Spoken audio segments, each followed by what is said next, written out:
Jeff, congratulations Thank on you. becoming AFC Bournemouth chairman again. Thank you. Did you ever imagine you would be in this position at the club for a second time? No, never. It never ever crossed my mind. I didn't think there was a possibility. Obviously, the club has gone from strength to strength under the leadership of Eddie and Max, and there was absolutely no reason why I should ever think that I could step into the chairman's job once again. First I knew of Eddie's intentions was in the boardroom at Doncaster a couple of weeks ago, when he mentioned that he was selling out to Max, so I was really shell-shocked. And even then, never gave consideration to becoming chairman again. So just talk us through the last 7 days or so for you, and obviously we know Eddie Mitchell left suddenly in the end. Yeah. Did you go to Max and pitch yourself as chairman? Did he come to you? No, Neil came to me and suggested that Max would be in favour of appointing me as chairman of the football club. Would I give consideration to it? So that took me all of a second to give consideration, because I was really shocked. But it's something that I could not turn down. Why was it such a quick and easy decision for you? Well, the love of the club is there for everybody to see. I've been with the club since 2006 through thick and thin, and everything about the football club it's my life.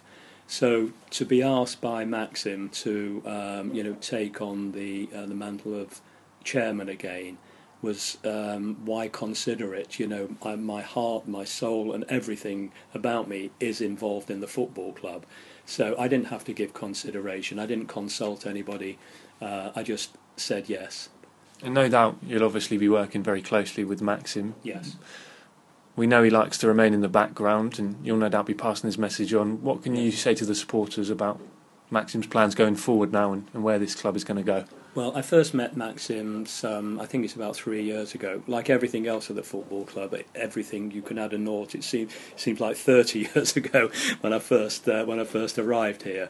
But I've never known anybody more enthusiastic about what he does, just all his business interests, let alone the football club. He's a man that has immense ambition.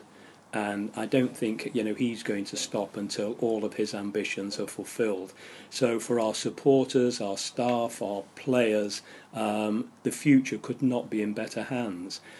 And Jeff, just finally, I know you're on Twitter. I think you'll be the first AFC Bournemouth chairman on Twitter.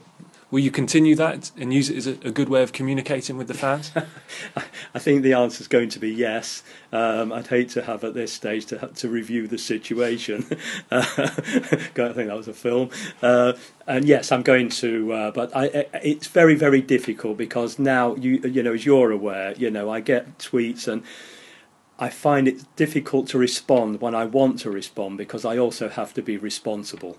And I have to think about what I say rather than just an instant off the cuff, and find that I react to something and suddenly I'm no longer chairman and I'm no longer on the FA Council. So I find there's big brothers watching me all the time. But I love my reaction to what supporters have to say. I love my involvement with the supporters. I think I have a great rapport with the majority. There's always going to be a handful of detractors. You can't be everything to everybody, but as long as the majority of people like me and I like them, I think it bodes for a really happy relationship going forward.